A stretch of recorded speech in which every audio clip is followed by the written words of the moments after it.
তো guys welcome to our channel. তো তোমরা দেখছো আমার চ্যানেলের ফার্স্ট ব্লগ। তো ফার্স্ট ব্লগ আমি আজকে ঘুরতে এসেছি, একটা বন্ধুর বান্ধবীর সাথে দেখা করতে এসেছি।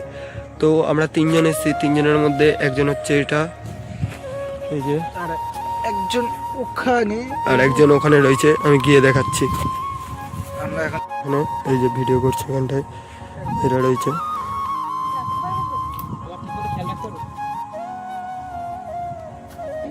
তো তোমাদের দেখালাম কে কে রয়েছে, ভিডিও করছে। তো তোমরা যদি এখানে কাউকে চিনে থাকো তো নিশ্চয়ই কমেন্টে জানিও আমাকে। আর হচ্ছে আমি যে জায়গাটা ঘুরতে এসেছি, অসাধারণ লোকেশন। তো আমি লোকেশনটা দেখাচ্ছি, তোমরা এবারে লোকেশনটার এনজয় করো।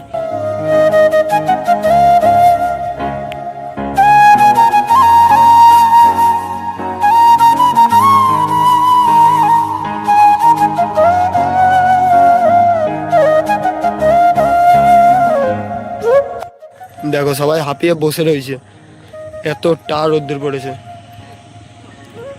দেখো সবাই দাঁড়িয়ে রয়েছে, কেউ ভিডিওই করতে পারছে না, এতটা রোদ্দুর।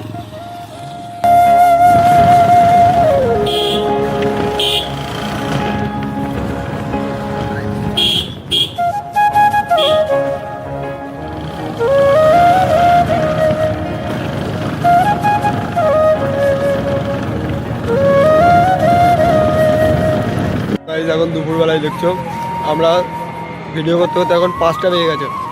তো আমরা সারাদিন ধরে কিছু না খেয়ে ভিডিও করছিলাম, তো এখন খাচ্ছি দেখো কেক, বাবুজি কেক, লম্বু খাচ্ছে। আর চা অর্ডার দেওয়া রয়েছে, চা আসছে। এই চা মা খেয়ে আমরা এখন ওয়েট করে রয়েছি, ম্যাডামরা আসবে, যাদের সাথে দেখা করতে এসেছিলাম। তো যারা যারা আসছে আমি তোমাদের সবাইকে দেখাবো কারা আসছে। তখন তো দেখতে পাওনি ভিডিওতে, তখন তো দেখাইনি, এবার দেখাবো। তো আমরা এখন ওয়েট করছি ওদের জন্য, ওরা বাড়ি গেছে ড্রেস চেঞ্জ করতে। সব আমার জন্যই হচ্ছে, যেহেতু যেহেতু ওখান দিয়ে একটা মেয়েকে আমি পছন্দ করেছি, যাকে আমার খুব ভালো লাগে ভাই, যার জন্য সোদপুর থেকে সাকদা আইসি দেখা করতে। হ্যাঁ, আর আরেকজন নিয়ে এসেছি, ও আছে, ও খিস্তি মারছে, কিছু খাইনি দুপুর থেকে, এখন অব্দি খাইনি, খিস্তি মারছে, কিন্তু কিছু করার নেই।